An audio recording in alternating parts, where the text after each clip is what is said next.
নমস্কার বন্ধুরা, কেমন আছেন সবাই? রান্নাবাটি অ্যান্ড টুকিটাকি চ্যানেলে আপনাদের সকলকে স্বাগত জানাই। আপনাদের সকলের সঙ্গে আজকে ভাগ করে নেব নবদ্বীপের ক্ষীর দইয়ের রেসিপিটি। ক্ষীর দই বানানোর জন্য দুধটাকে আগে ভালো করে জাল করে নিতে হবে ক্ষীরের মতো করে। তারপর একটা কড়াই বা ফ্রাইং প্যান নিয়ে তার মধ্যে 1 কাপ চিনি দিয়ে চিনিটাকে ক্যারামেলাইজ করে নিতে হবে। খুব বেশি লাল করব না, খুব বেশি লাল করলে অনেক সময় তিতো হয়ে যায়।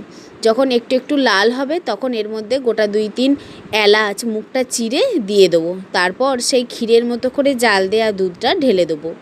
প্রথমে একটু অসুবিধা হবে নাড়তে, ভয় পাবেন না। মনে হচ্ছে যেন তলায় লেগে গেছে, কিন্তু না, অনেকক্ষণ ধরে নাড়তে নাড়তে চিনিটা ঠিক দুধের সঙ্গে মিশে যাবে। অনেকক্ষণ ধরে মেশালে দুধের কালারটা চেঞ্জ হয়ে একদম ক্ষীর দইয়ের মতো সুন্দর হয়ে যাবে। ভালো করে নেড়ে নেড়ে মিশিয়ে নিতে হবে সমান করে। নবদ্বীপের এই স্পেশাল ক্ষীর দইটির মার্কেট প্রাইস হচ্ছে 250 থেকে 300 টাকা, অথচ আপনি বাড়িতে 250 থেকে 300 টাকায় 2 কেজির থেকেও বেশি ক্ষীর দই বানিয়ে ফেলতে পারবেন। চিনিটা ভালো করে দুধের সঙ্গে মেশানো হয়ে গেলে গ্যাসটা বন্ধ করে রেখে দেব। দুধটা যখন আঙুল সহ্য করার মতো গরমে পৌঁছাবে তখন 1 প্যাকেট টক দই ভালো করে ফেটিয়ে নিয়ে ওর সঙ্গে মিশিয়ে দেবো। মেশানোর সময় খেয়াল রাখতে হবে দইটা যেন সমানভাবে ওই দুধের মিশ্রণটার সঙ্গে মেশে, কোনো রকম যেন লাম্পস না থাকে।